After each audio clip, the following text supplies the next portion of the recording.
polo norte y mueren en el sur. La intensidad de campo es mayor en los polos porque se tiene una mayor concentración de líneas de campo por unidad de área. Y a diferencia del campo eléctrico, cuya unidad, por ejemplo, decíamos, yo tengo una carga positiva o una carga negativa, y a su alrededor existe un campo determinado. Acá, para el caso del campo magnético, nuestra unidad mínima sería el dipolo. Este es un dipolo magnético, ya que es imposible esto no se puede hacer, no se puede separar el polo norte del polo sur, no puede haber, es más, si ustedes toman un imán y lo parten, se transforma en otro dipolo, también con las mismas características de tener un polo norte y un polo sur. O sea que tenemos una unidad mínima. Pero para nuestro caso del campo eléctrico en su definición, partimos de que era la fuerza por unidad de carga, y esto lo habíamos hecho en base a definir que el campo gravitacional era la fuerza por unidad de masa. Bueno, lo que vamos a ver ahora es cómo vamos a definir la inducción, y eso se hace de una manera, lo vamos a hacer de forma considerando algo práctico.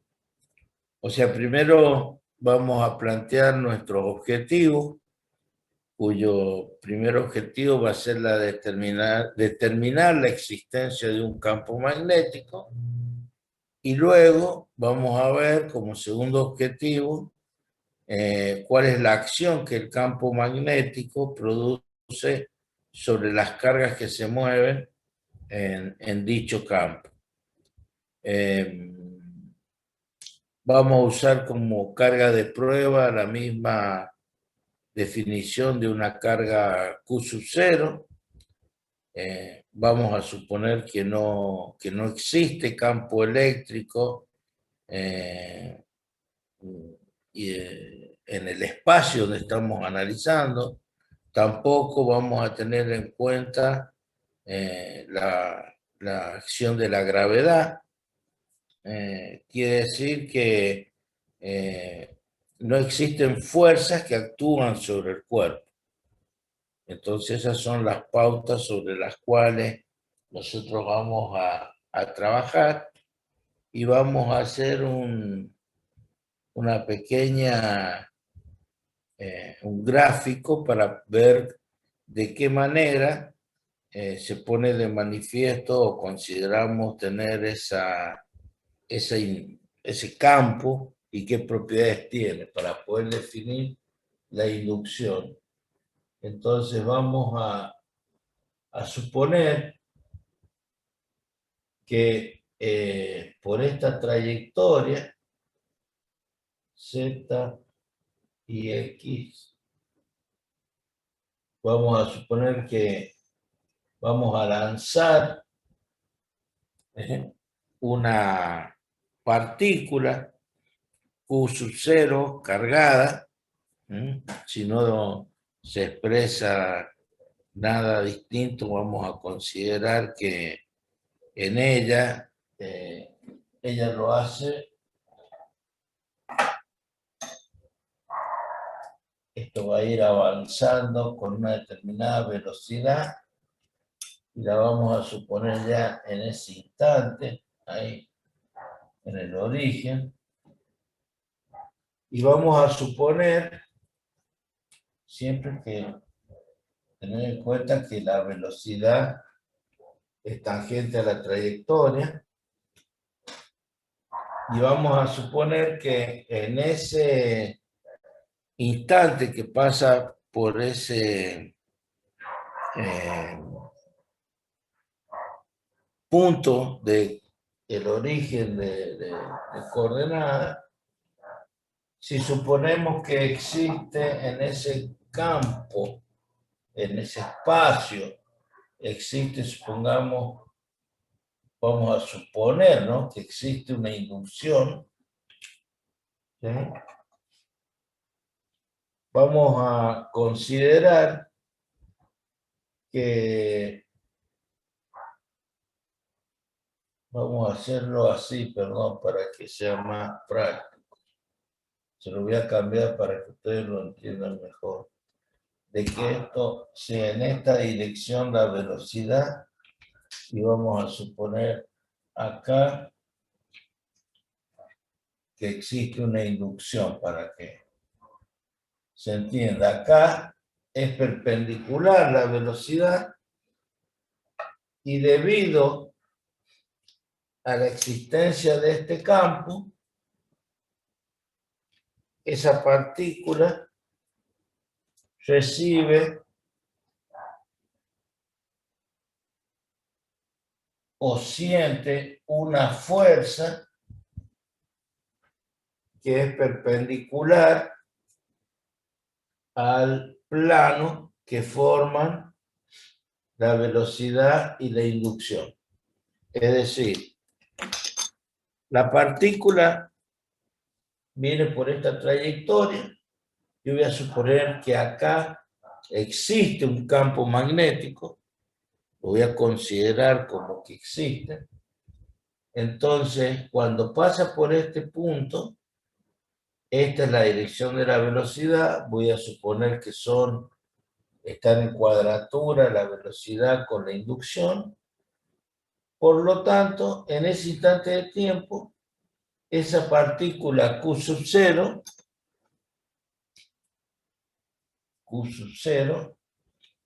siente una fuerza que es perpendicular al plano formado entre V, la velocidad, y la inducción.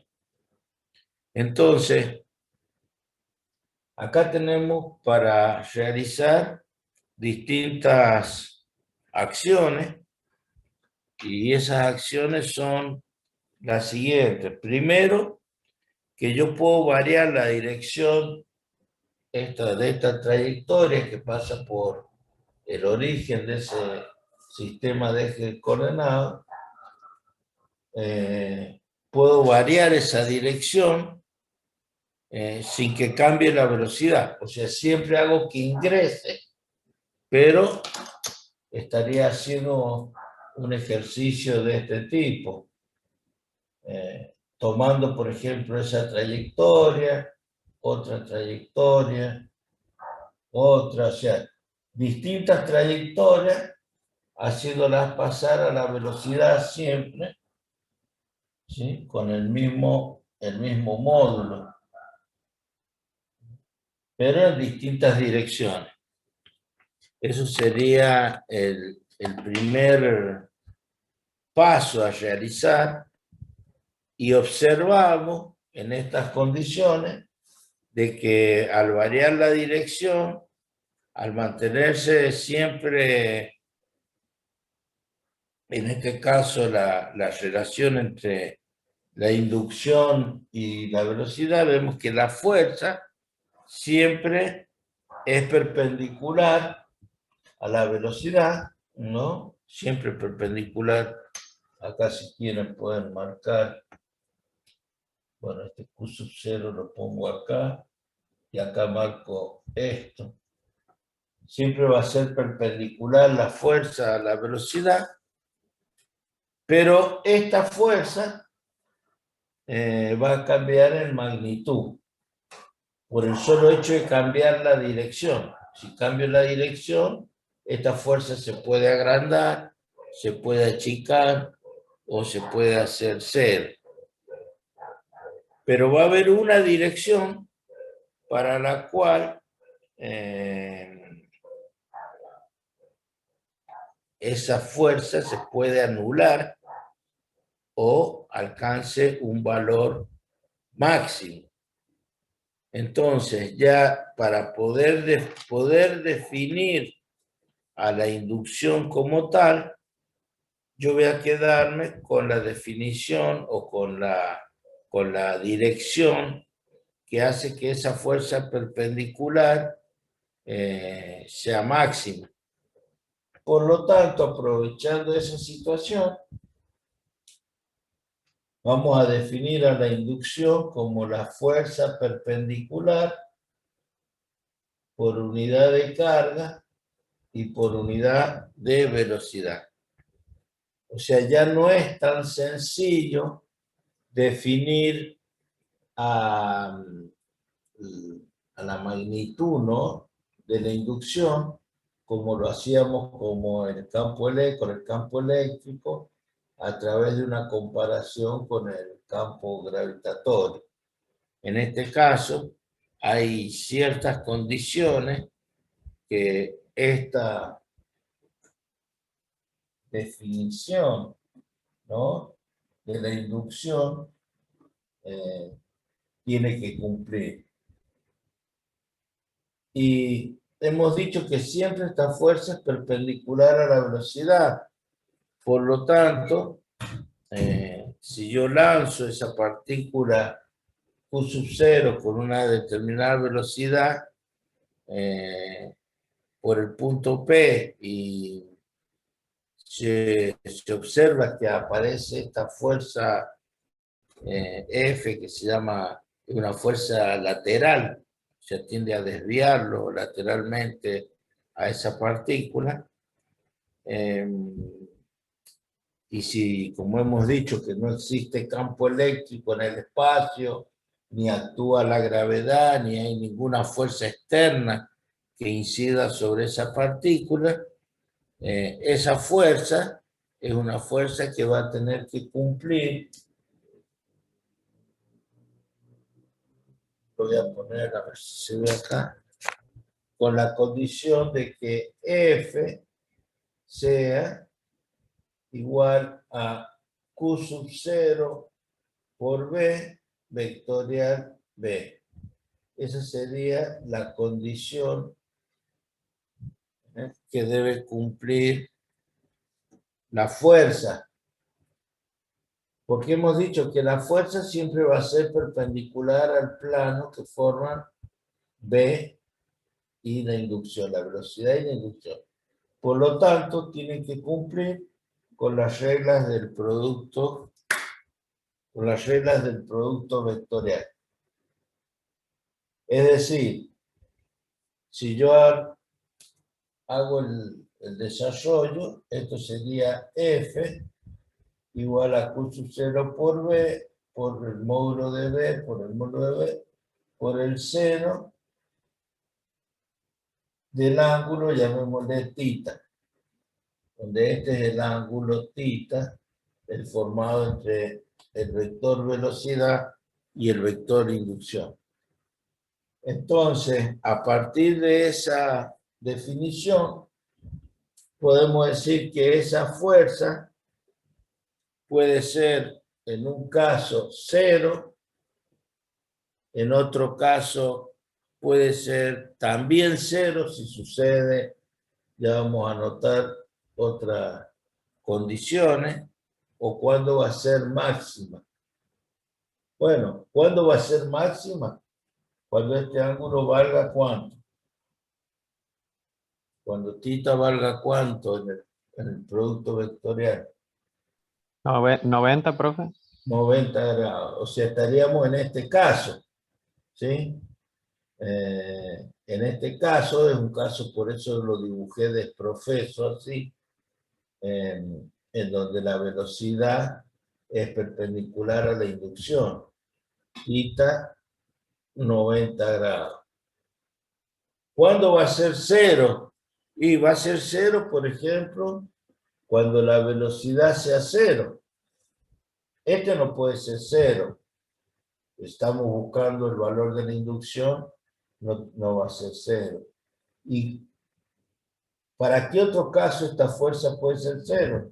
¿Cuándo se hace 0 este producto vectorial?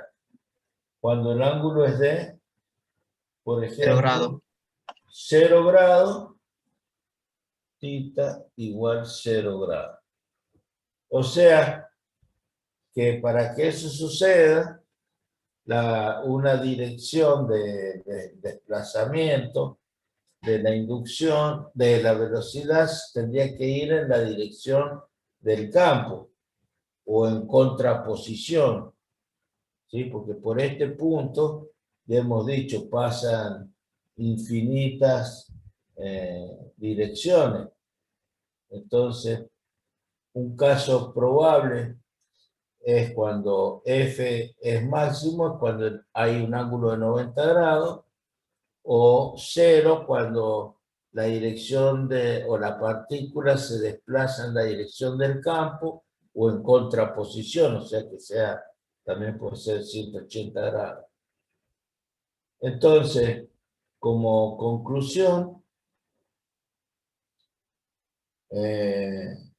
cuando en este espacio, ¿sí? Nosotros queremos o deseamos saber si hay inducción, lo que hacemos es hacer penetrar con una cierta velocidad a una partícula Q sub 0 y observamos si esa partícula sufre una alteración por acción de una determinada fuerza. Esa fuerza es producto de la existencia de un campo magnético B, porque si en esta expresión no existe inducción, la fuerza va a ser 0. Pero si yo en el espacio, al lanzar por un punto del espacio una partícula con una determinada velocidad, detecto que esa partícula siente una fuerza, ¿sí? Es porque existe campo magnético. Bueno, lo mismo hacíamos cuando tomábamos acá una carga, por ejemplo, positiva, y traíamos desde el infinito a Q sub 0, y lo íbamos acercando hasta un punto donde llegábamos acá y decíamos, esta partícula siente una fuerza. ¿Por qué? Y bueno, porque acá había un campo eléctrico. Bueno, acá para saber si existe en el espacio inducción, tenemos que lanzar esa partícula y ver si sufre o aparece la acción de una fuerza. Ahora, esta fuerza, a diferencia de la fuerza eléctrica, no está en la dirección del campo. O sea, ahora esta fuerza tiene que cumplir con las condiciones de este producto vectorial y el valor de la inducción se toma como la fuerza perpendicular máxima por unidad de carga y por unidad de velocidad. ¿Se entiende hasta ahí? ¿Alguna duda? No, se comprende, profe.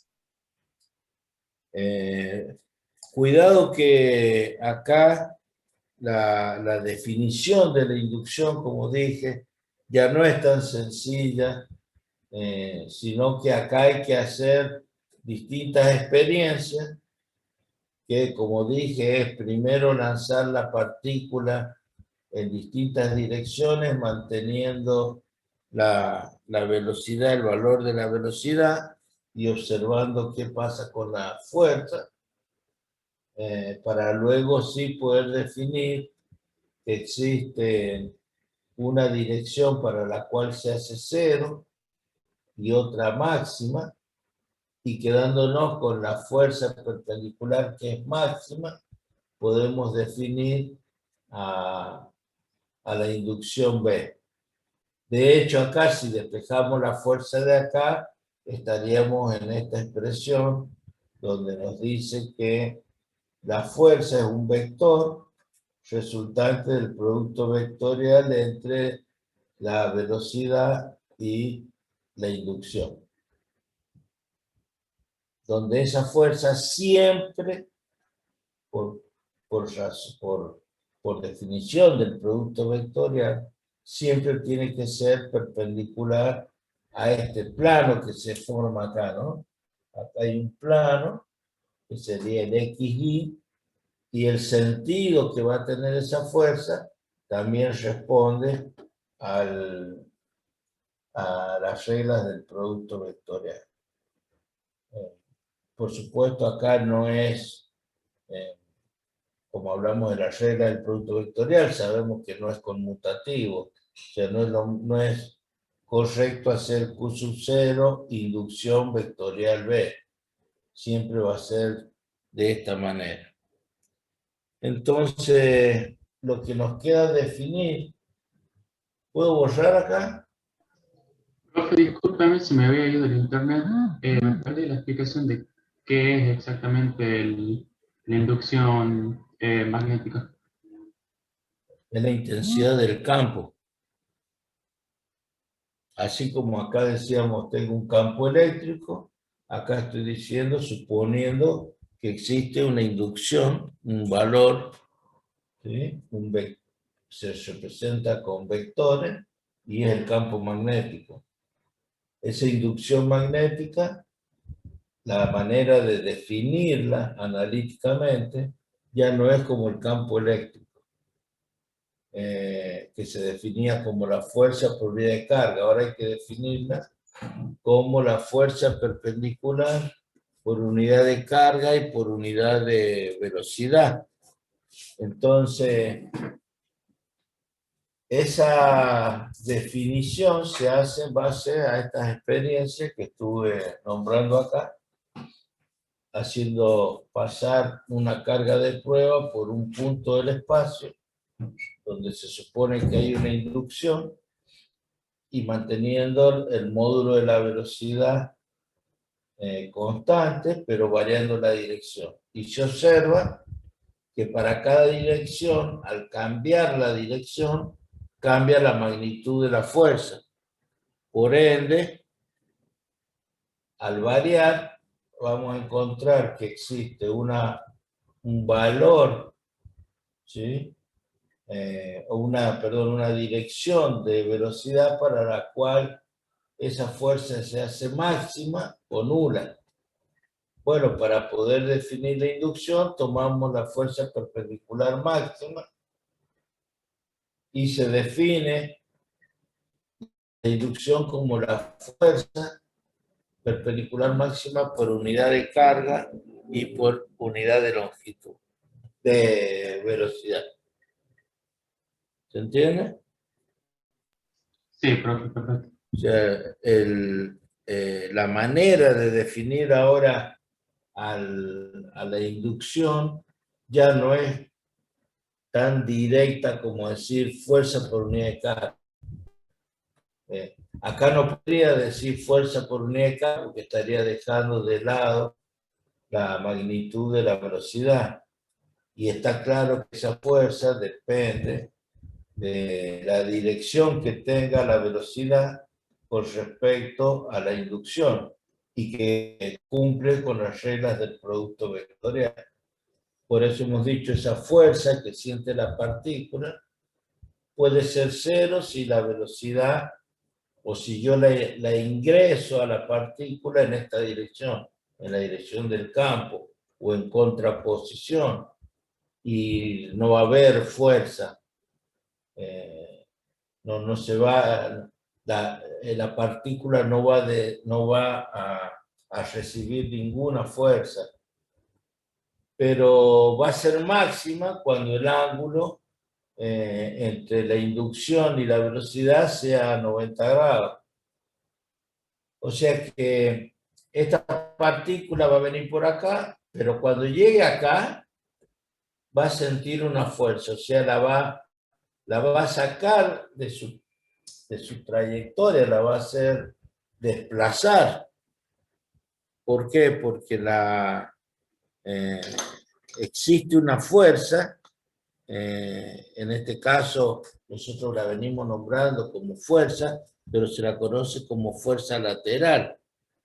Es una fuerza que tiende a desplazarla lateralmente a la partícula.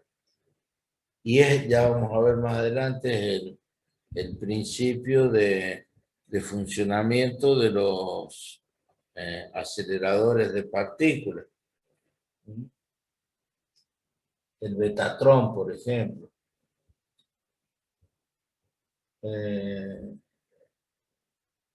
Bueno, recuerden que acá hemos tomado como premisa para definir esto, que no existen campos eléctricos, que no existen las fuerzas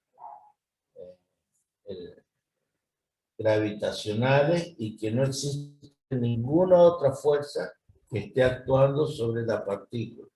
La única fuerza que aparece es la debida a la acción de la inducción. Una fuerza que tiende a desplazarla a la partícula. Se llama fuerza lateral. Ahora vamos a ver a partir de esta definición, vamos a considerar que las unidades acá de la inducción, tenemos la fuerza en Newton, la carga en Coulomb y la velocidad, por ejemplo, metro sobre segundo. ¿Sí? Esto es igual a lo que nosotros llamamos, se define como el Weber sobre metro cuadrado. Ya vamos a ver enseguida de dónde sale. Y esto es Tesla. ¿Sí? La unidad con la que se mide la inducción. ¿Por qué esto es así? Y bueno, si yo pongo Tesla por metro cuadrado igual a Weber,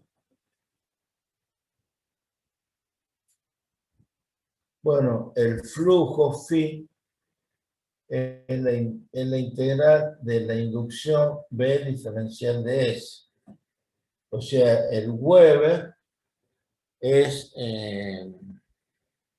una unidad para medir flujo.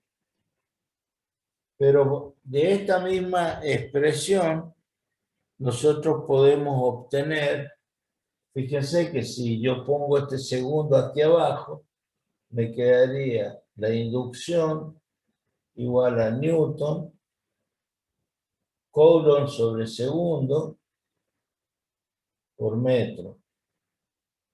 Y esto sería Newton, Coulomb sobre segundo es ampere por metro. ¿Sí? Sería otra forma de expresar las unidades de la inducción. Y una relación que también van a usar, a lo mejor ya en la parte práctica, es que un Weber es igual a 10 a la cuarta Gauss. Según en qué unidad le pidan a ustedes desarrollar el problema. Es una relación que la van a poder utilizar. Bueno, esas serían las unidades, ¿no? que utilizamos para tanto el flujo como para la inducción. ¿Alguna duda? ¿Profe, el Weber se usa solamente para el flujo en el magnetismo? Sí. Nosotros hasta ahora sí, lo vamos a utilizar para el flujo. ¿Sí? Sí, profe.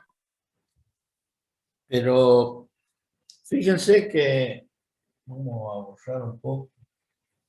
Fíjense que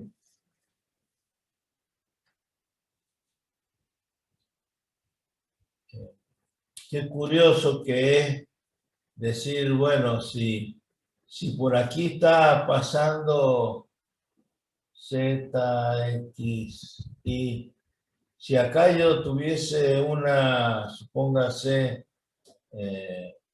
una inducción así, y estaría entrando en esta dirección, la trayectoria que siempre es tangente a la velocidad, acá el ángulo, θ, ya no es 90 grados. Por lo tanto, esta fuerza, si en el caso anterior la dibujé de este tamaño, ahora el ángulo va a ser menor.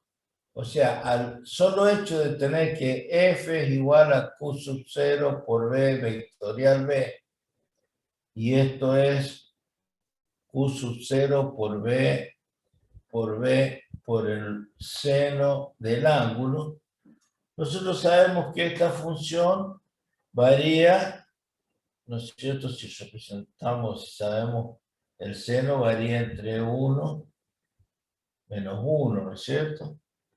O sea, que ya no va a ser máxima la fuerza, o sea, ahora voy a tener una fuerza, pero de un valor un tanto menor.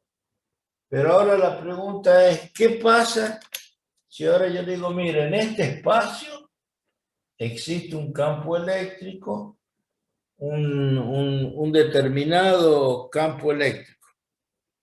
El campo eléctrico, acuérdense que lo definimos como fuerza sobre unidad de carga. Entonces, pregunto,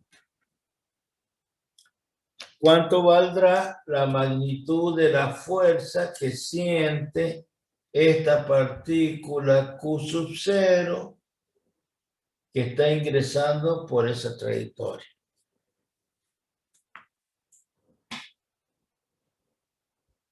¿Qué opinan? ¿Cómo vamos a calcular esa, o cómo vamos a tener en cuenta esas fuerzas?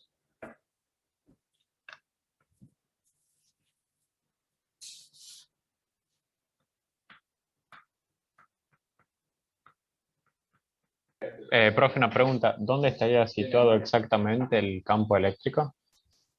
En ese mismo punto, en el espacio. Ah, claro, sí, Ahora sí. existe un campo eléctrico.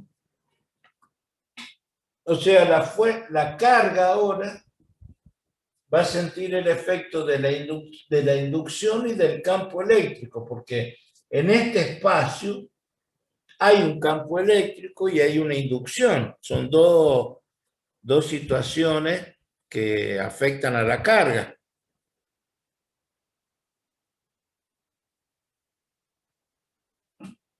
¿Qué pasa cuando una carga está situada en el seno de un campo eléctrico? Eso es lo que ustedes deberían preguntarse. Es afectada por la fuerza del campo eléctrico. ¿Y qué pasa cuando esta carga está sometida a una inducción? Es afectada por una fuerza, en este caso, que es perpendicular al plano. Perpendicular al plano que forma. O sea, ustedes mismos están diciendo que esta partícula va a estar sometida ¿a qué? A dos acciones. Claro, Y entonces, ¿cuánto va a valer la fuerza total?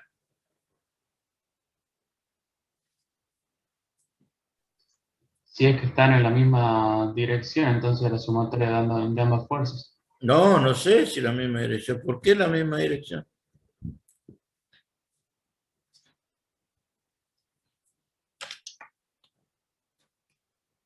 Estos son vectores. F igual a Q sub 0 por E no tiene por qué tener la misma dirección que esta. ¿Por qué? ¿Cómo expreso entonces el resultado?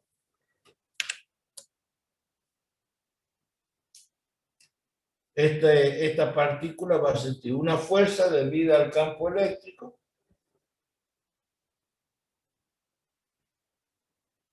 más Q sub 0 por B, vectorial B.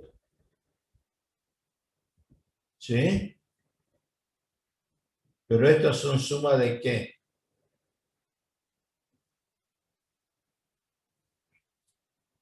De vectores. Esto es un vector y esto es otro vector.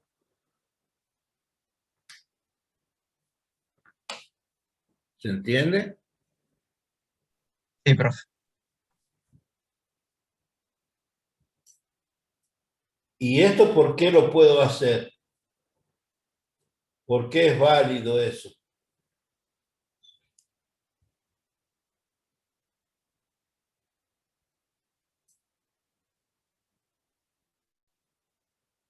Esto es válido por el principio de superposición de los efectos. Siempre que yo puedo sumar algo, efectos, estos son fuerzas y estos son fuerzas.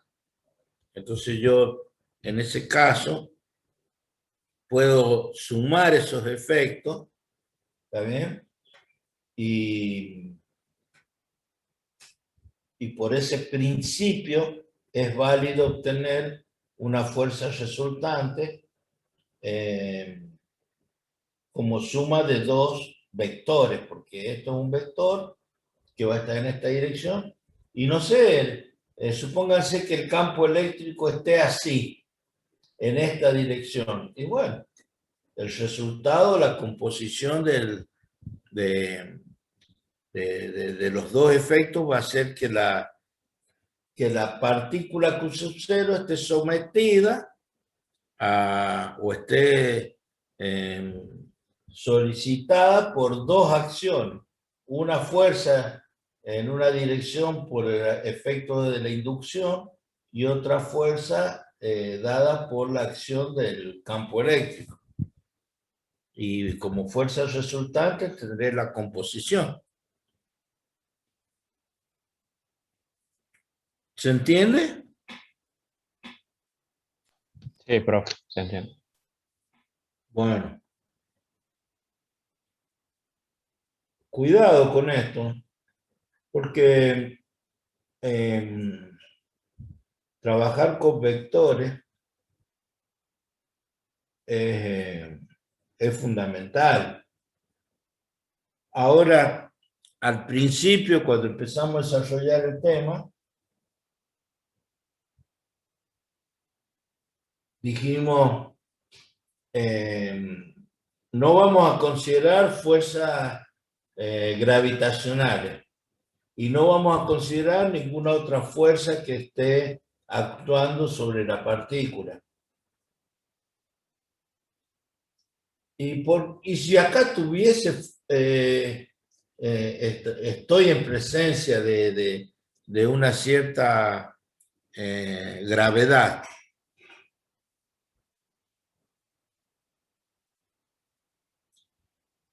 ¿por qué no considero las fuerzas gravitacionales?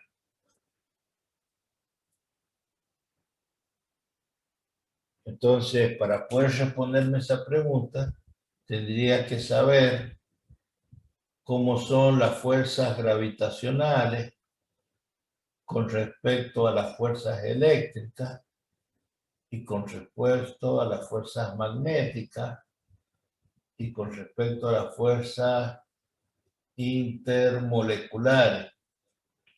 Entonces, eso es una tarea que les corresponde a ustedes. Entonces, averiguar cómo están relacionadas estas fuerzas y a partir de ahí decir, bueno, ¿por qué no considero las gravitacionales? Y voy a tener que justificar la respuesta.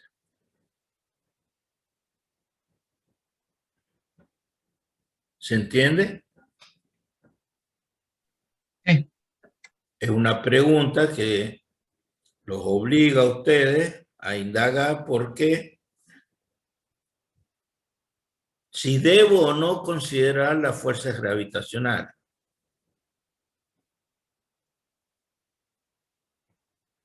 Y la única manera de saberlo es conociendo cuál es la relación que existe entre esas fuerzas intermoleculares o interatómicas. Acuérdense que cuando vimos la famosa ley de Coulomb, la constante eléctrica Q1, Q2 sobre R cuadrado, dijimos que esta fuerza era para cargas puntuales y que también tenía como límite de aplicación o que se podía aplicar para calcular la fuerza entre moléculas, ¿no? Entre distintos electrones, ¿no? A nivel interatómico. Entonces, a partir de ahí, se van a considerar de qué orden son estas eléctricas, de qué orden son las magnéticas, de qué orden las intermoleculares y de qué orden pueden ser las gravitacionales.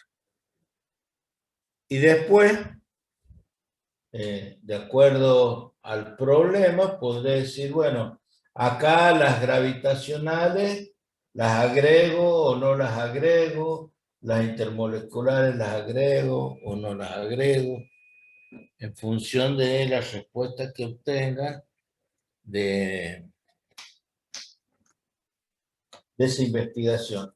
Y esta, para poder terminarlo al tema, esto se llama, o se encuentra como la relación de Lorentz.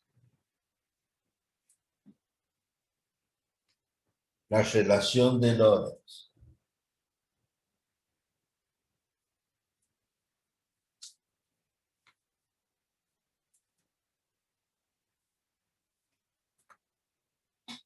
¿Alguna duda?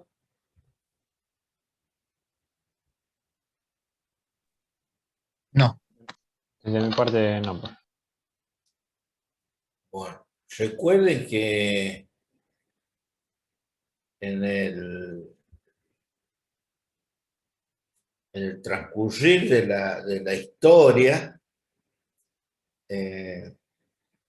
nosotros estamos viendo esto por separado, lo que es campo eléctrico, campo magnético, pero ya se sabía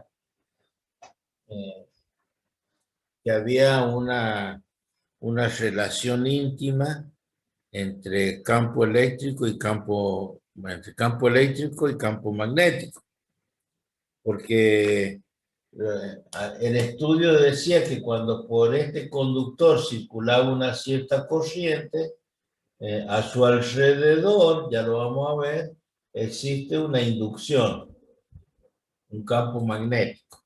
Ya lo vamos a ver, pero nosotros estamos yendo de forma separada, analizando cada una de las situaciones como se dan en forma independiente. Ya vamos a llegar a esto, en donde vamos a relacionar la corriente con el campo. Entonces, si nosotros ahora queremos hacer algo similar a lo que vimos en el campo eléctrico, cuando el campo eléctrico teníamos una carga y le acercábamos o poníamos en el seno de ese campo una carga eléctrica, ese campo actuaba sobre la carga, sometiéndola a una fuerza que por definición era Q sub 0 por E. Pero si nosotros tenemos ahora vamos a suponer que tenemos un conductor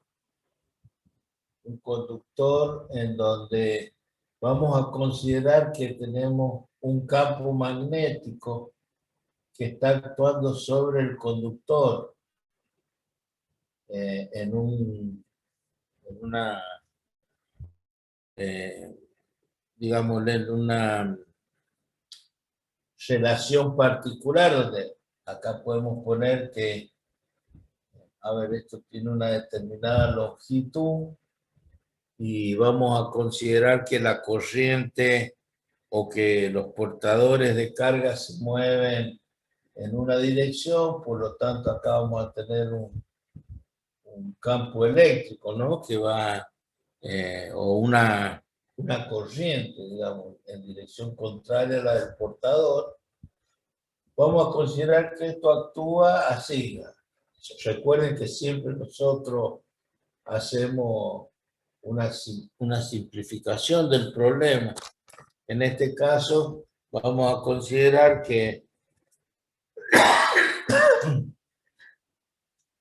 si esto es I, podemos considerar intrínsecamente que J es perpendicular el vector J es perpendicular a la inducción. Recuerden que J se define como I sobre A, la densidad de corriente. Entonces, ¿qué es lo que me interesa saber? Y bueno, ahora por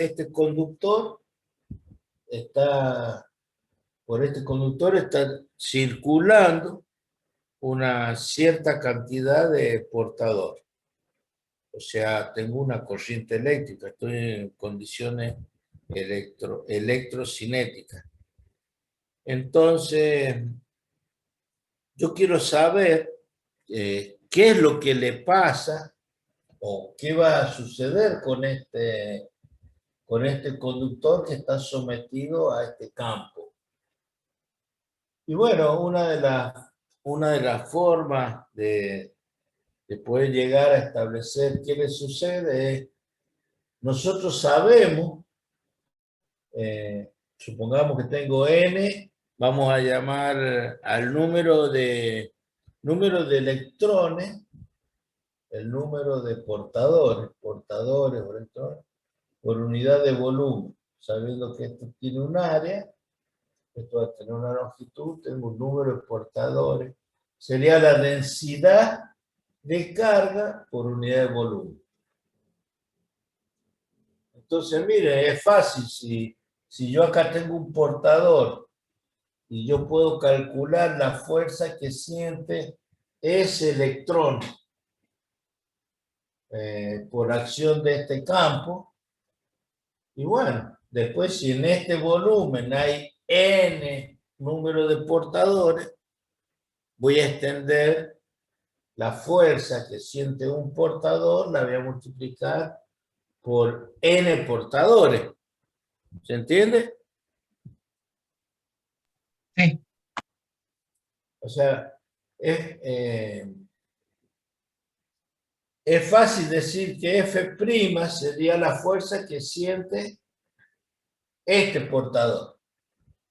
Entonces, de acuerdo a lo que recién hemos desarrollado, eso tiene que ser Q sub 0 por B vectorial B. ¿Sí? Bueno, si lo desarrollo, esto, si desarrollo esta expresión para calcular la fuerza que siente un solo portador, sería F' igual a Q sub 0 por B, pero esa velocidad, no puedo poner cualquier velocidad. Entonces, la velocidad que voy a poner es la que nosotros ya calculamos cuando vimos electrocinética, es la velocidad de deriva o velocidad de desplazamiento multiplicada por la inducción por el seno de 90 grados. Entonces, F' es Q sub 0 por B sub D por B. ¿Sí?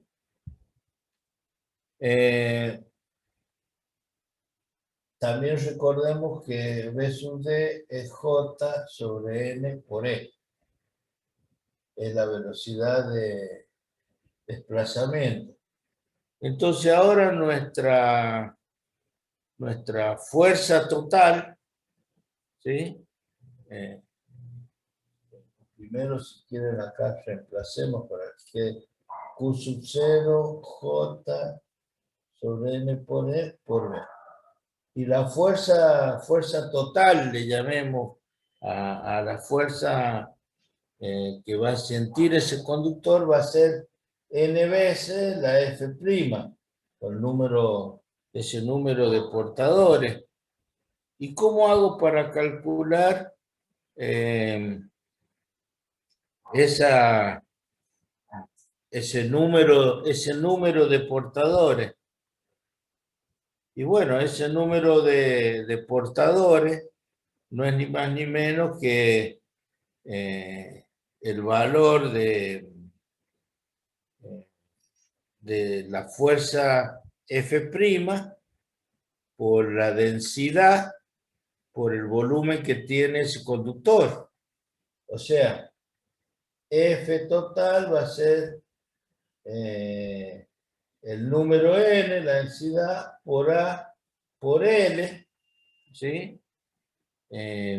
Por el valor de la fuerza, que es el portador E, ¿sí? Por J sobre N por E por B. Esto se simplifica y ahora juguemos con lo que tenemos. Lo voy a marcar con otro color.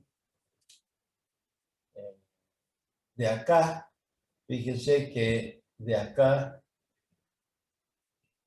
A por J es I, esto que está acá, A por J, esto es I. Entonces esto va a ser el N por I por L por B. N por L por B. Yo podría simplificar, sobre N. Sobre N. Simplifico y me queda que la fuerza es I por L por B.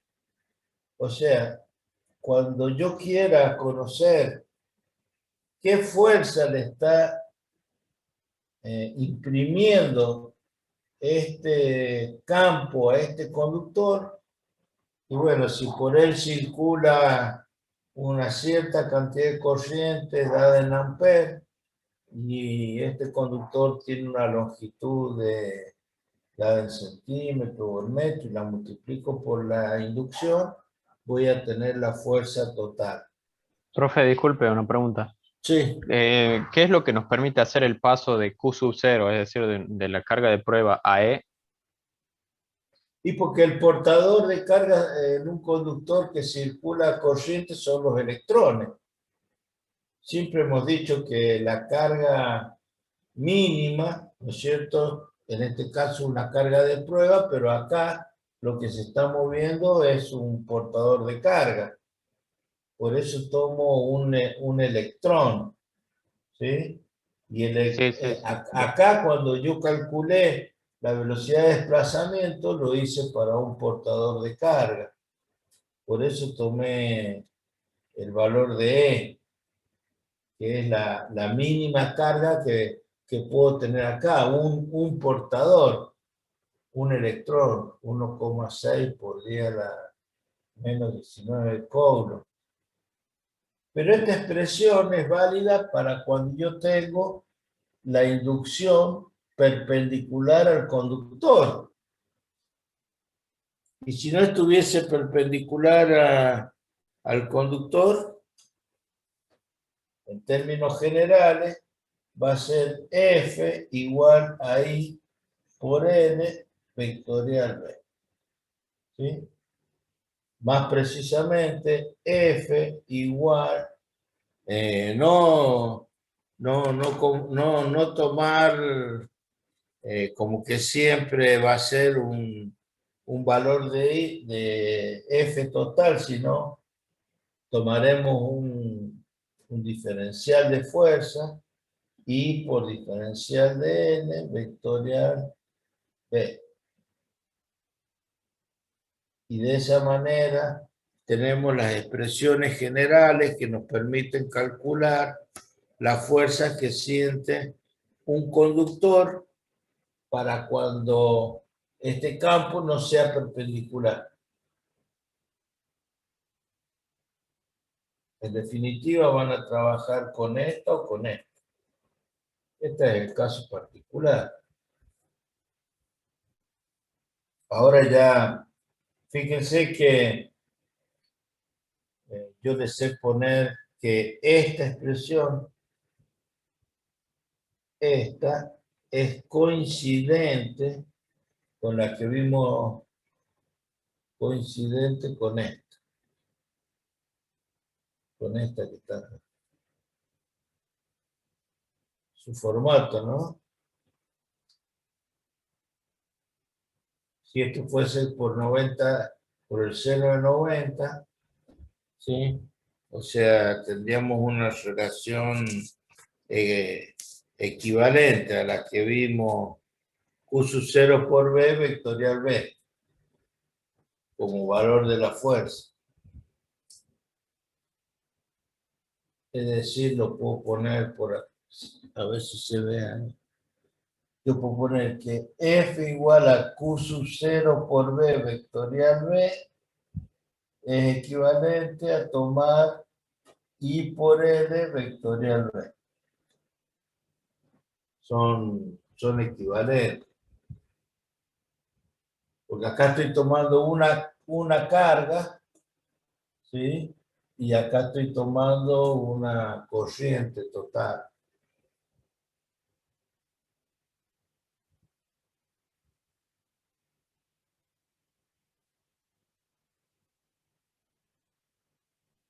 Bueno, fíjense qué importante que es saber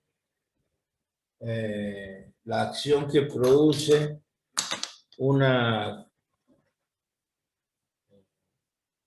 un campo aplicado a un conductor. O sea, si por acá está circulando corriente y yo vengo con un imán y se lo acerco al conductor, ¿qué le va a pasar al conductor?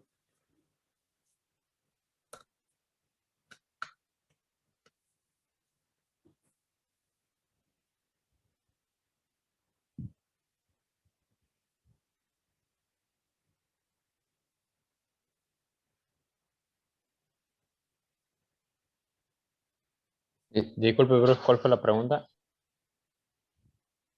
Dije, qué importante que es el cálculo que hemos hecho.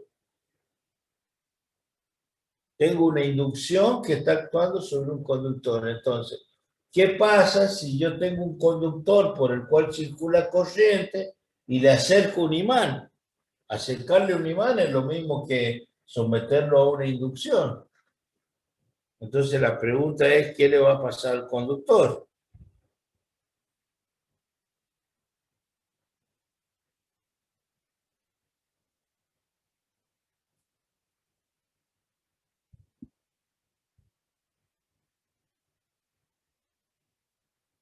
Y va a sufrir una fuerza que es perpendicular a su longitud. Sería. Se va a desplazar el conductor. ¿En qué dirección? En una dirección. Si el campo que le aplico es perpendicular al conductor, bien. Y si no, se va a desplazar de acuerdo a esta expresión. O sea, el conductor va a tender a desplazarse. ¿Sí? ¿Por qué? Porque hay una acción que produce la inducción sobre los portadores de carga. Entonces estamos yendo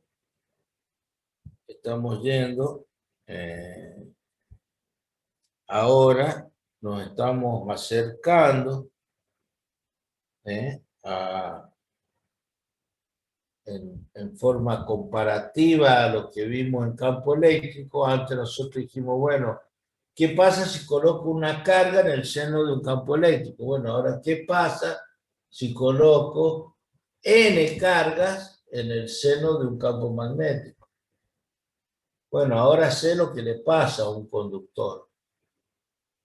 Y bueno, y vamos, estamos yendo en la dirección de saber. ¿Se puede borrar?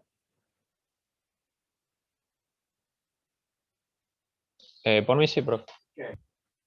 Estamos yendo en dirección a poder establecer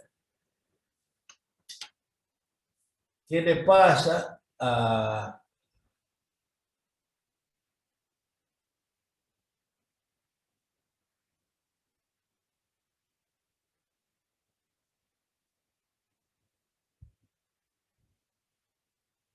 una espira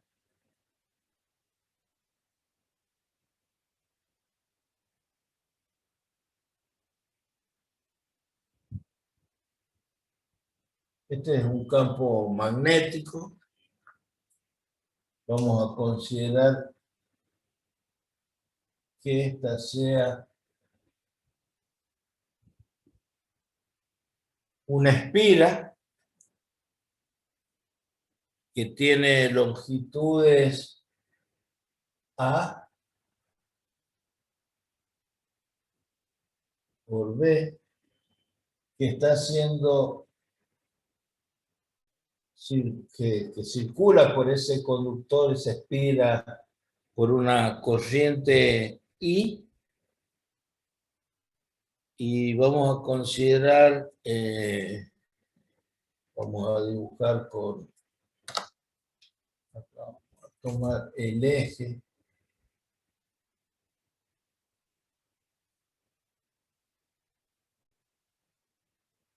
El eje y esta que sea la proyección de la espira. Acá voy a hacer un corte de la espira y voy a considerar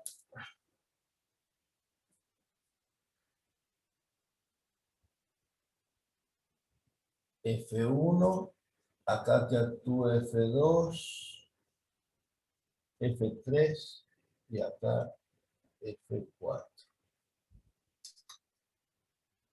Y esto dije que era A. Y voy a dibujar a la espira como que tiene, como es un corte,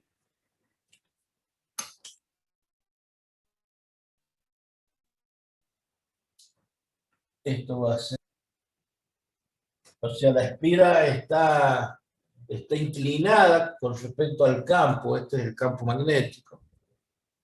Estas son las crucecitas, son las líneas de campo, y la espira tiene cierta inclinación con respecto al plano, ¿no? Donde actúan. Acá esta sería F1, esta sería F3.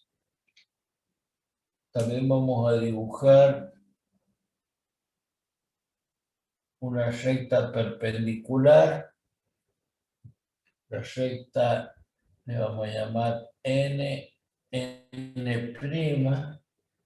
es la perpendicular al plano de la espira, y está formando esa espira que está inclinada con respecto a la dirección del campo, del plano del campo magnético, está formando un ángulo θ. Es decir, a ver,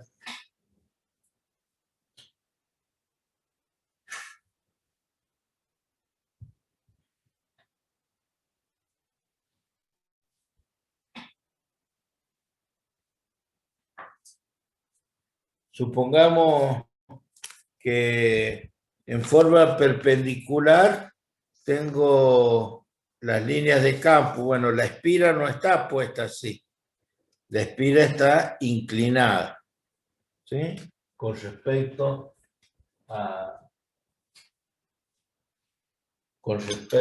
al plano. Es decir, esta sería una dirección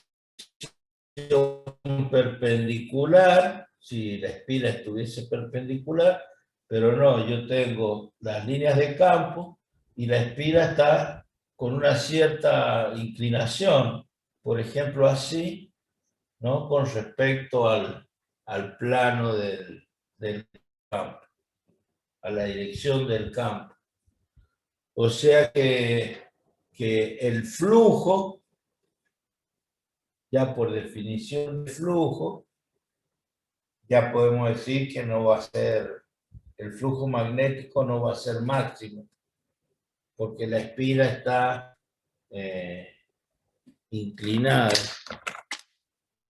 Y en este punto de la central, ahí convergen, o podemos poner F2 y F4 que están ahí, haciendo la proyección de esta fuerza. Entonces, este caso, o este tema sería una espira en el seno de un campo magnético. O sea, ahora yo ya tengo una espira formada por 4 lados, el lado 1, el lado 2, 3 y 4. Si quieren pueden numerarlo. 1, el lado 2, el lado 3 y el lado 4. Una espira no es ni más ni menos que un alambre conductor. Y de alguna manera, no es el momento para indicarlo, está siendo atravesado o circula por ella una corriente I.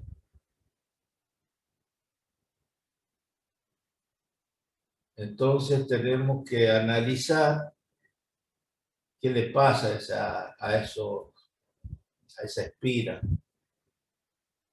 Esto es similar a lo que vimos cuando colocamos un dipolo en el seno de un campo eléctrico. Recién acabamos de ver cómo se calcula la fuerza que siente un conductor cuando está sometido a la acción de una inducción. Entonces, tendríamos que considerar cuánto valen, por ejemplo, las fuerzas a las que están sometidas estos lados, o que a futuro nosotros le vamos a llamar los costados de la espira. Estos se llaman costados. En el caso como la espira está inclinada cierto ángulo θ con respecto a la dirección del campo, podemos poner que el costado 1 y 3 es perpendicular al campo, ¿sí? O sea, la espira tiene cierta inclinación, pero el costado 1 y 3 es perpendicular al campo. Y bueno, de acá la recta NN' es perpendicular al plano de la espira. Al plano de la espira.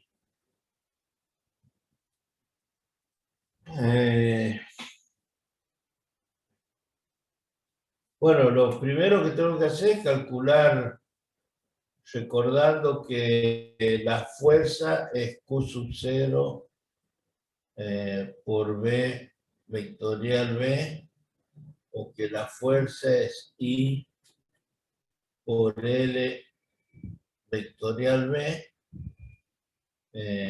Bueno, aplicaríamos la segunda, esta, para calcular la fuerza. Entonces, la fuerza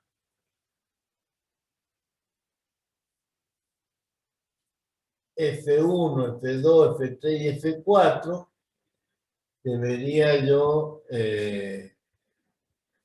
decir qué aporte hacen o qué efecto producen sobre esa espira.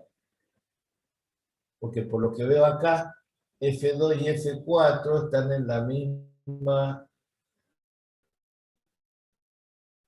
recta de acción, por lo tanto puedo poner F2, el módulo de F2 igual al módulo de F4.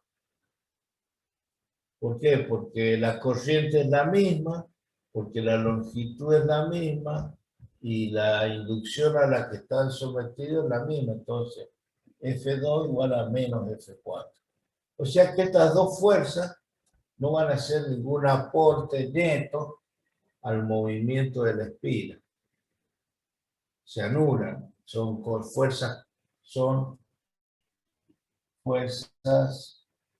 colineales.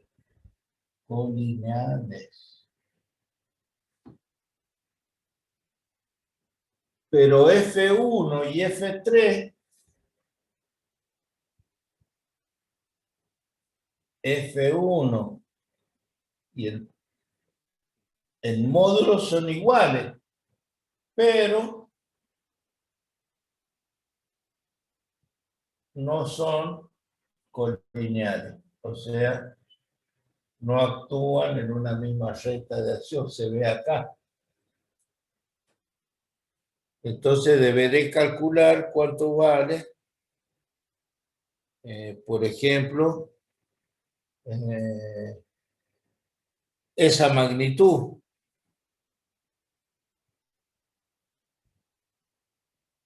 ¿Cómo calculo la magnitud de esa fuerza? Bueno, tengo dos magnitudes para calcular. Ya sea que estas sean iguales, o estas iguales y colineales, y estas que sean iguales pero no colineales, lo mismo tengo que calcularla aplicando. Entonces voy a calcular F2, la fuerza F2 sería, aplicando la expresión, y por esta distancia que es B por B, y por B, porque L, la longitud L es B, la distancia que tiene el conductor, por el seno, al desarrollar el producto, de, bueno, el ángulo que forma el costado de la espira al estar inclinado sería los 90 grados menos t. Para el caso de la F1 o F3, sería I por la distancia del conductor, que es I por A por B, pero hemos dicho que 1 y 3 son perpendiculares, por el seno de 90 grados igual a I por A por B. ¿Sí? Bueno. Entonces, ¿cuál es el momento neto? O sea, acá vemos que qué es lo que se ha formado acá.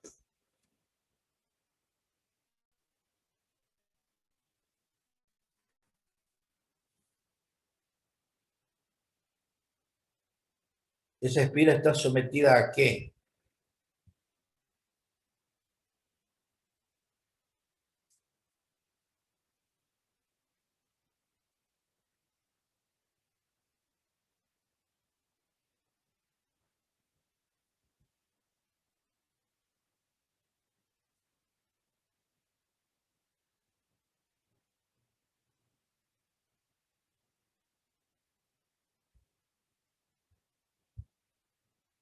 ¿Qué tengo que imaginar? ¿Que tienen que volver a hacer física 1?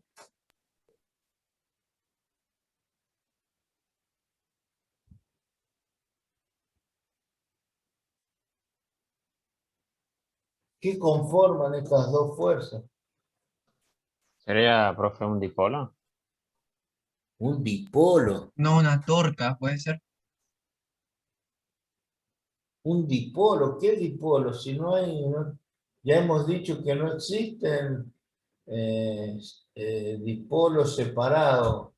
Aparte acá no hay ningún lado.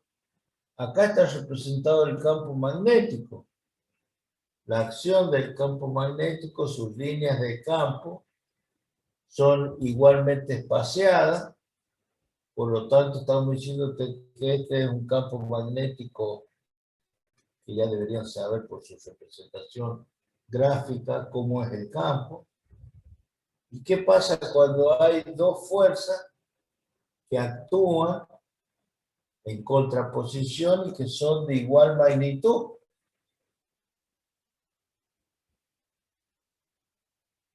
Física 1.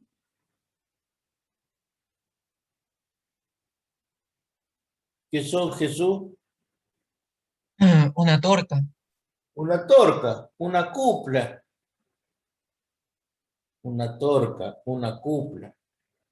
Entonces, para poder determinar, y eso que lo hemos visto en el campo eléctrico, hemos sumergido un dipolo y hemos hecho lo mismo. Entonces ya me estoy dando cuenta más o menos cómo están preparados para el examen. Estamos haciendo lo mismo, estamos desarrollando los temas, haciendo una comparativa entre lo que hemos hecho en el campo eléctrico y lo que hemos hecho en el campo, lo que estamos haciendo en el campo magnético. En el campo eléctrico colocamos un dipolo en el seno del campo eléctrico. Acá vamos, en vez de colocar, no existe un dipolo, es una espira. Entonces, ¿qué va a pasar con esa espira? Cuando está sometida a la acción de un campo, esa espira va a tender a que alinearse con el campo, va a tender a rotar la espira, ¿sí? Para alinearse con el campo, de tal manera que la cupla producida por una espira, que es este caso, llamémosle el tau prima, ¿cómo lo calculo? Como 2 veces la fuerza y por A por B, 2 veces la fuerza por la dirección, si esta distancia que es B, esto hasta acá, la proyección, esto es B sobre 2, va a ser B sobre 2, ¿sí? Por el seno del ángulo, por el seno del θ. Esto se simplifica. ¿Qué es lo que es A por B? A por B es el área de la espira. Entonces ponemos acá, si A por B es igual al área de la espira, quedaría tau prima igual a I por A por B por el seno de θ, el tau prima. Pero, voy a borrar acá, eso es para una espira. Para n espiras, tau es n por tau prima, igual a n por I por A por B, por el seno de θ.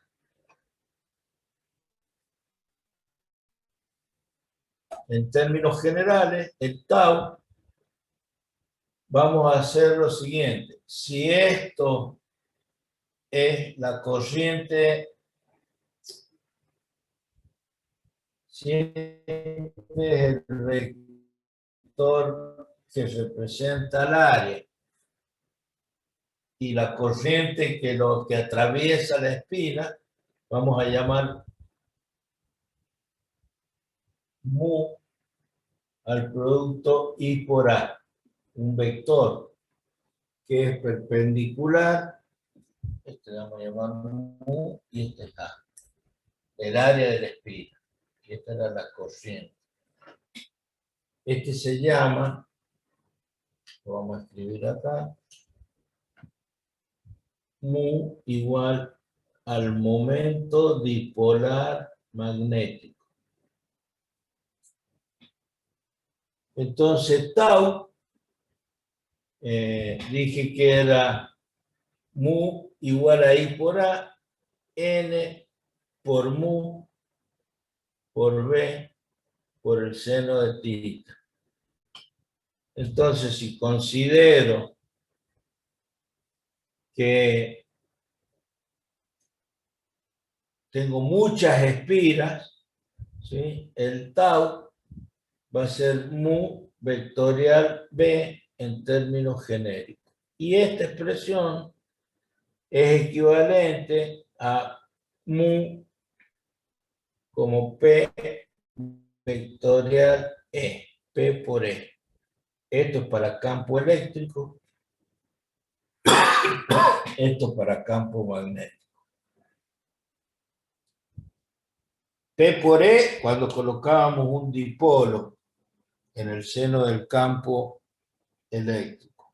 Tau igual a mu por B, cuando colocamos una espira en el seno del campo. Entonces, sobre esa línea, ¿sí? Sobre esa línea perpendicular N', tendré que representar al tau, porque el vector mu está en la dirección perpendicular a la espira. Acá tendré que representar mu. Entonces el vector mu multiplicado por el vector B vectorial, ahí donde está el puntito rojo, tendré que representar el tau, el vector. Es decir, que esta espira sometida a la acción de ese campo magnético va a tender a girar. Y eso no es ni más ni menos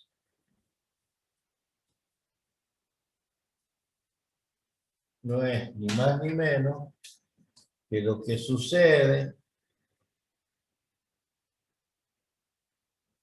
en un motor donde este es el polo norte, polo sur, estas son las líneas de campo y se somete o se coloca una espira en el seno de ese conductor, de ese campo. Este es el eje, entonces esta espira va a tender a girar. Estos pueden ser imanes permanentes o pueden ser así electroimanes, o sea, de mayor, máquinas de mayor. Pero, ¿qué va a pasar? Bueno, esto cómo funciona. Cuando le agrego corriente, circula corriente, ¿sí? Y bueno, acá en los costados de esta espira aparecen estas fuerzas. En el eje no hay fuerza. Entonces esa espira tiende a girar según el sentido de circulación de la corriente.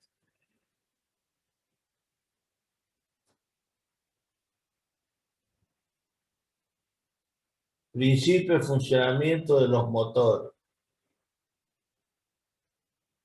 o generadores, porque cuando esta espira la haga girar por acción de un motor, acá voy a tener entre los extremos una diferencia de potencial. Es el caso inverso. ¿Se entiende?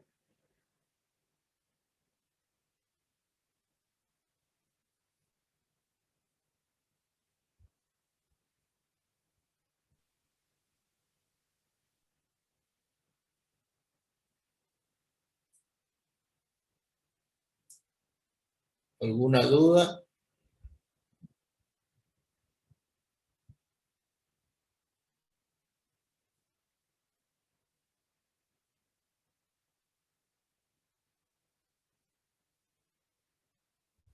Por mi parte no, profe.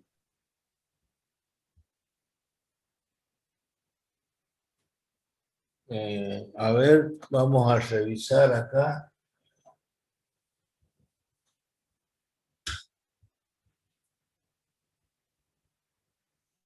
Si suponemos que esta es la espira y esta es la dirección del campo y la corriente circula así, vamos a ver si este sentido que yo puse ahí está bien o está errado. Bueno, si es fácil decir si esto es B, coloco B así y la corriente así. La fórmula es F igual a I por L por B. I por B, acá tengo una fuerza así y acá lo voy a tener así. O sea que este sentido está mal. La espira va a girar en este sentido. Porque las fuerzas acá hacen que esto gire así. Ese es el principio de funcionamiento del motor. ¿Sí?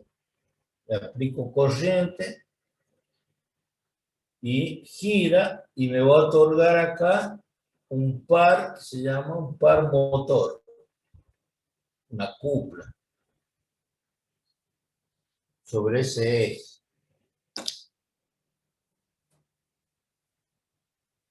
Bueno, toda esta teoría apunta a estos principios básicos que después más adelante los aplicarán en otras materias o cuando vean la parte de máquinas eléctricas.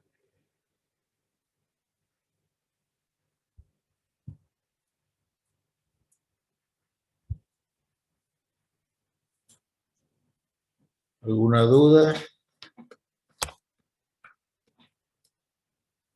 Mi parte no. ¿Cuántos son los 11? A ver.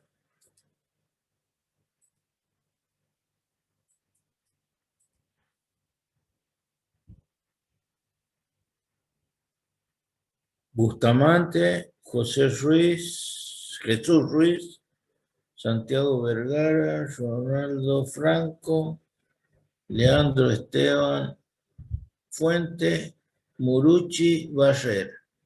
Son los únicos que han mandado correo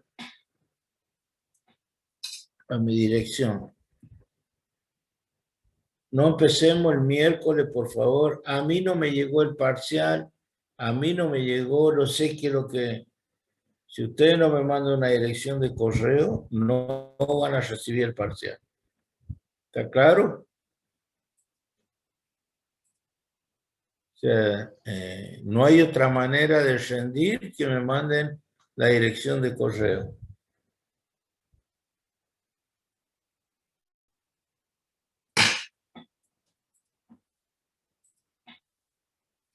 O sea, de 11, de 10 que están conectados, tenemos 1, 2, 3, 4, 5, 6, 7.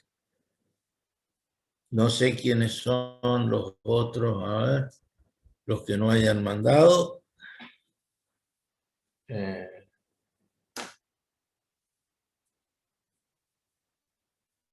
Por favor, Profe. envíenlo así quedan registrados. Profe, disculpe, ¿cuál es su correo electrónico? Lo puse en el chat.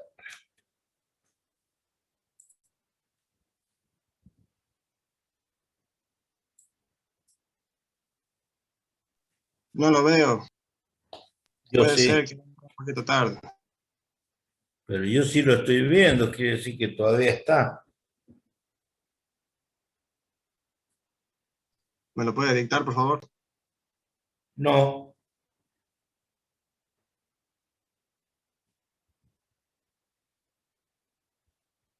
O no lo puede buscar en el chat.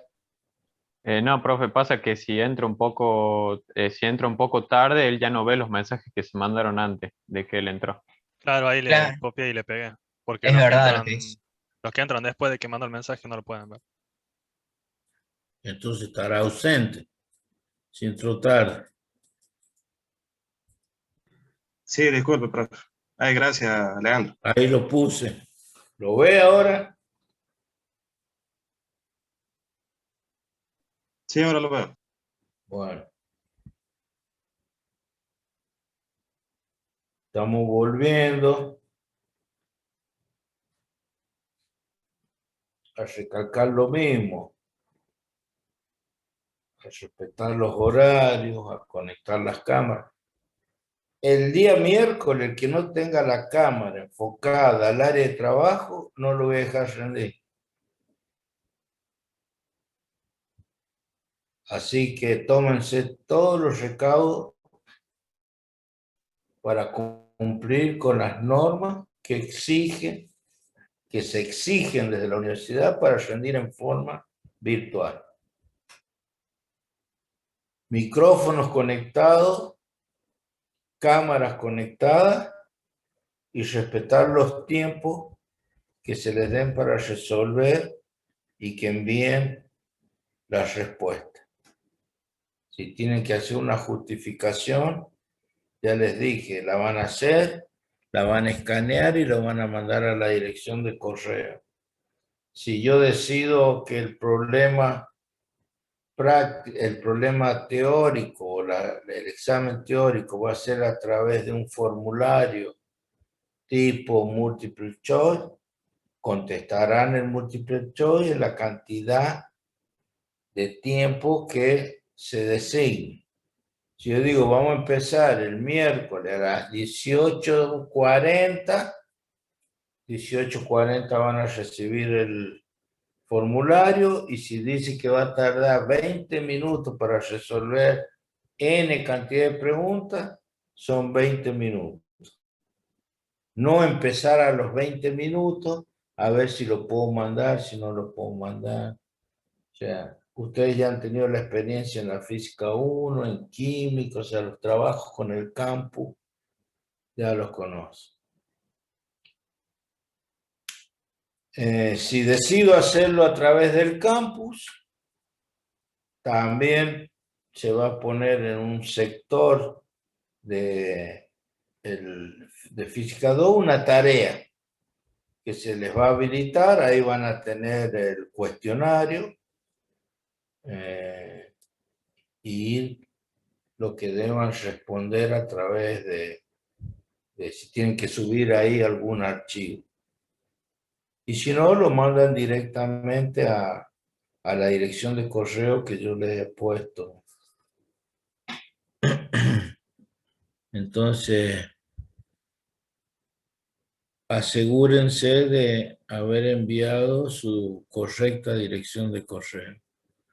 1, 2, 3, 4, 5, 6, 7. Hay 8 direcciones de correo recibidas. 8 dijimos que habían 10. Están faltando 2 direcciones.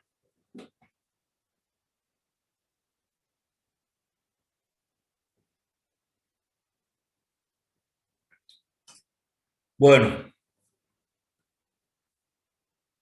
nos vemos el miércoles. Si es que no hay duda hasta el momento, o si hay alguna duda Profe. Sí.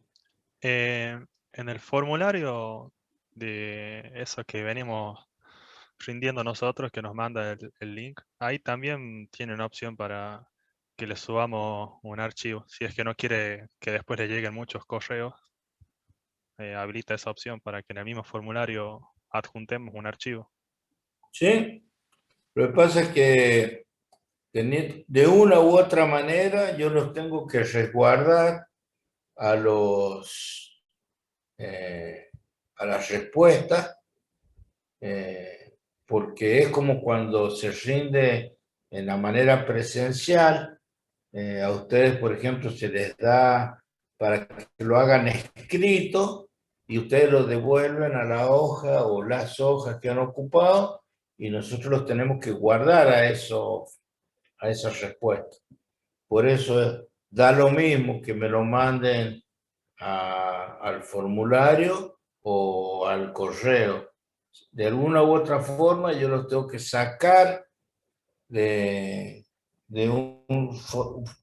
como formo una carpeta donde dice parciales física 2 2021. Y si cuando tenemos una inspección o algo me lo piden, yo tengo los archivos pasados a PDF, ¿no? De acuerdo a lo que ustedes hayan mandado, se guarda y queda como constancia. Porque eso para el proceso de acreditación es importante tenerlo. Es importante, no, es una exigencia que todos los parciales deben estar resguardados. Así que, bueno, no sé si de la parte electrostática, electrocinética que hemos visto, si hay alguna duda.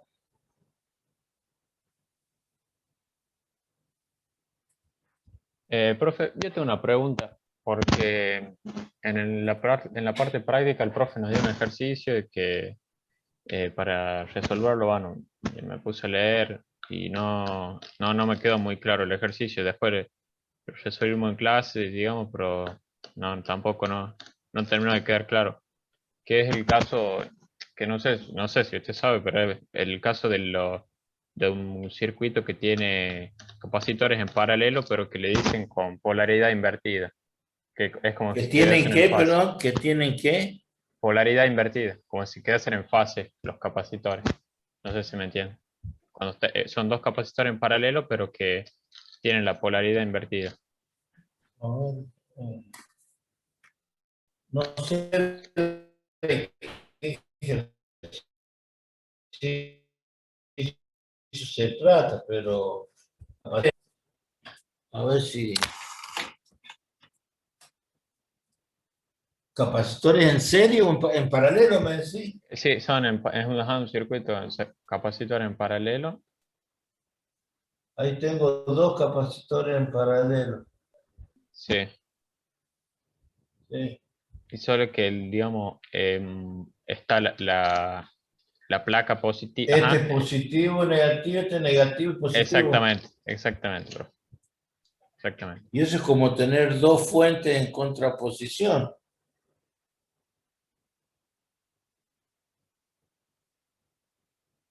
¿Qué pasa con Que eso? sí, claro, sería, por ejemplo, sería para el cálculo de la capacidad equivalente sería el mismo que en un capacitor de paralelo. ¿Qué es lo que tienen en común estos elementos? La tensión, Sí, sí. pero cuando nosotros hablamos de la capacidad equivalente, lo sacamos sin tener en cuenta la polaridad. Acá en este caso, el positivo, si se nos han dibujado así, como capacitores electrolíticos, ¿no? Donde el negativo es esta rayita, están en contraposición. Entonces, esto es como tener dos fuentes, es como tener una batería así y acá una batería así. Entonces, ahí ya tengo que analizar de otra manera. Ya estos están en paralelo, pero entre estos dos puntos hay diferencias de potenciales distintas. Sí, eso no he visto el problema, no sé, pero el análisis es así. Tienen que respetar la polaridad que tiene el capacitor. Sí, se entiende, profe. Sí, lo que yo había visto en las soluciones es que sí, justamente es como que consideraban una situación, ponían dos interruptores y consideraban una situación antes de que se, digamos, antes de que se cierren los interruptores y después que se cierren los interruptores. Porque el capacitor cuando se cargó, ¿sí? Se cargan y quedan así funcionando. como si estuviesen cargados de esa manera. Por eso ustedes que tienen polaridad, ¿sí? No sé dónde están los interruptores, no sé cómo es el problema. No, sí, está bien, profe. Lo que a mí lo que me decía, justamente lo que me confundió un poco era el planteo, pero así me queda más claro con el ejemplo de la Claro. fuente. Acuérdense que la capacidad en paralelo es C1 más C2, se suman las capacidades. ¿Sí? Y capacitores en serie, capacidad equivalente serie, es 1 sobre C1 más 1 sobre C2, el paralelo, como resistencia en paralelo, es la inversa. Entonces, si acá los estoy sumando, para resolver una capacidad equivalente, tengo que tener la suma con su respectivo signo, porque son capacitores polarizados.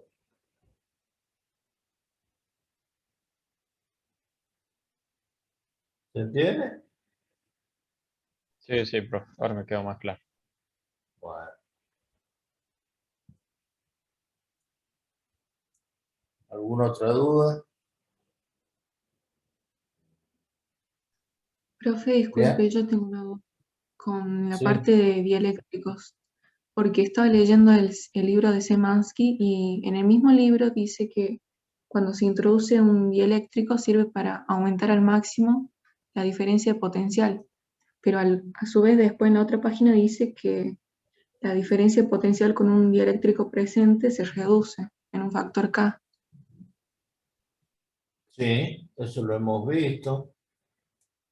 Hemos visto que en un capacitor que tiene un dieléctrico, esto está sometido a una diferencia de potencial y aparece la ecuación D igual a epsilon 0 por E más P. Entonces el campo eléctrico epsilon 0 por E es D menos P.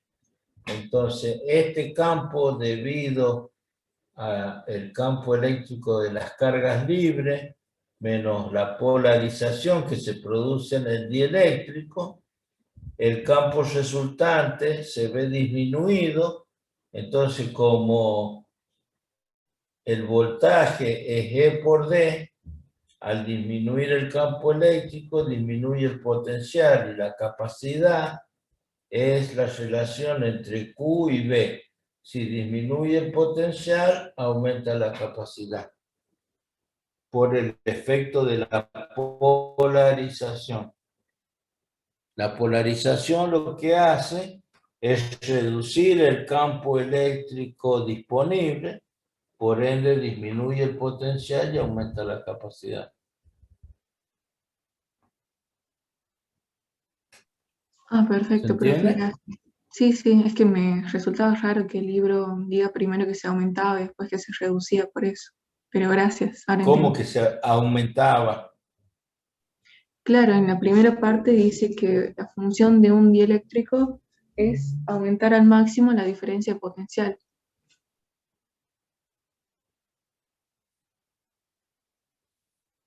Aumentar al máximo la diferencia de potencial, no. Lo que hace el dieléctrico, acuérdense que en principio el dieléctrico es un aislante y tiene todos sus pequeños dipolos desorientados. Entonces, recién una vez que se coloca bajo la acción de un campo, ¿sí?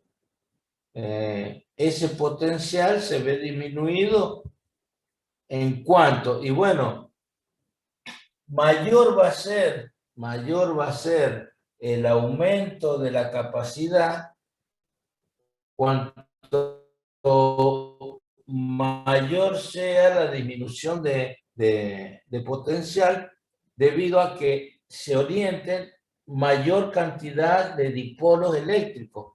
O sea, mientras mayor sea el grado de polarización, mayor va a ser la disminución de potencial. O sea, ese es el efecto físico. No es que lo que está diciendo es que el dieléctrico en primera instancia, cuando está sometido a la acción suponete acá una llave. Bueno, cuando yo cierre la llave, aquí están todos desordenados. Todos están desordenados los dipolos. Y le aplico el mayor potencial. Esta fuente le aplico si es de 12 volt. Cuando cierre la llave, acá tengo la mayor diferencia de potencial. Pero a medida que el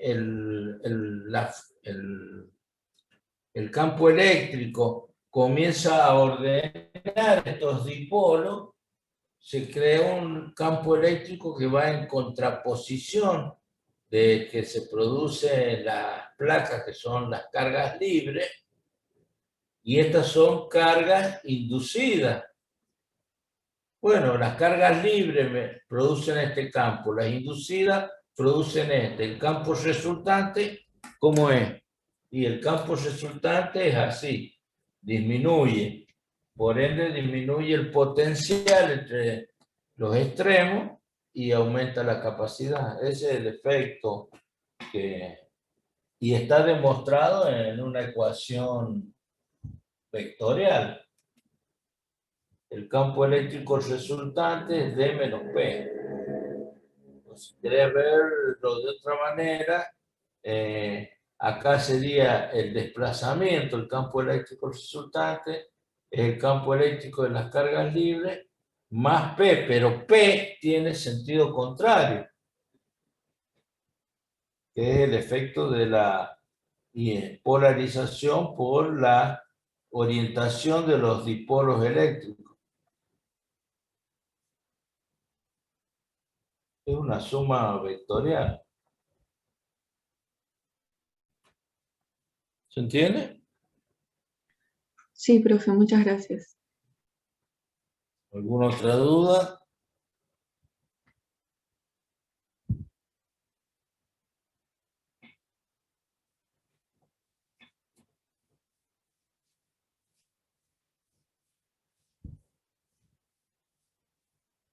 Bueno, nos vemos el miércoles, si Dios quiere.